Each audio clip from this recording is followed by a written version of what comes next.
Ole tun chuma karon ei tur chu iskut chum le balhla le apple le Mr Noodles chum le iskut chum tuimo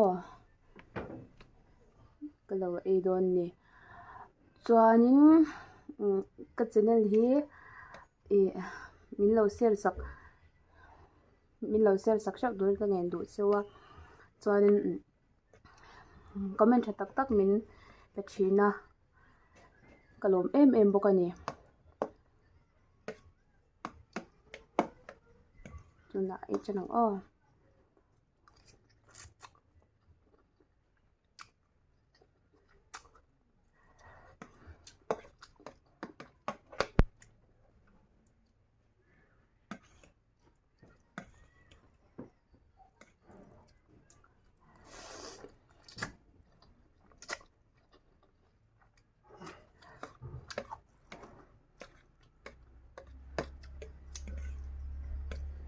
iskut ron ei ro ti tu kha in om nuala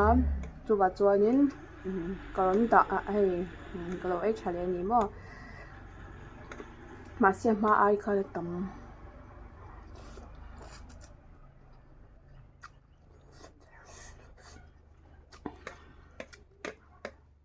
min do thum phai chuan atui tu kai iskut hi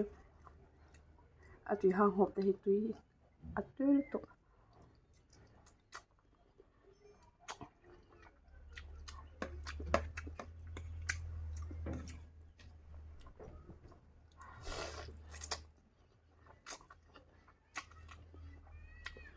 chuan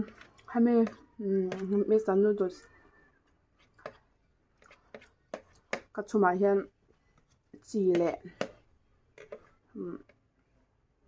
marcham hui ka tel thina dania ne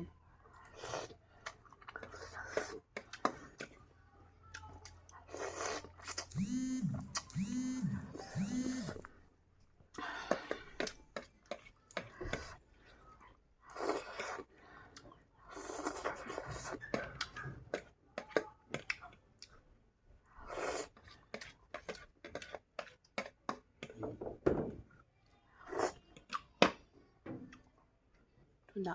apple ai phatang a apple lemon ni tomato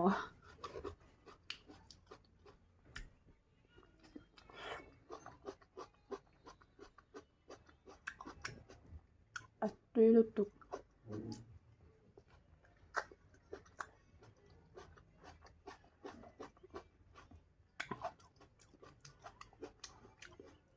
ram chang ma sabera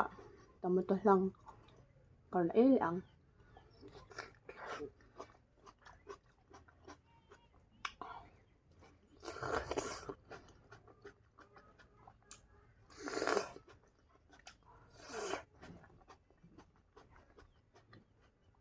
bala ei ang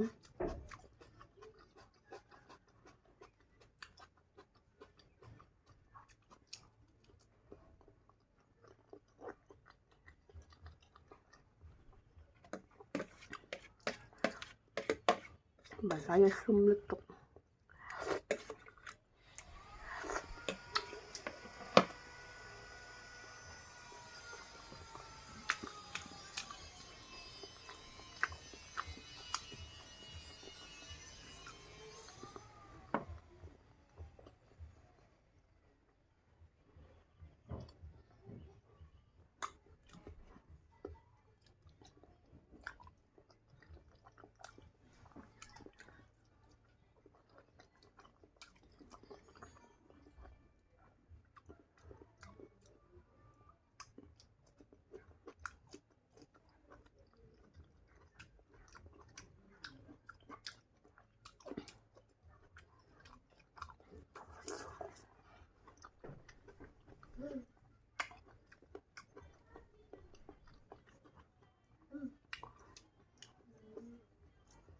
alo tha box ya tui lu tu ngot ka chum min box ya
tui tu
ascolti mo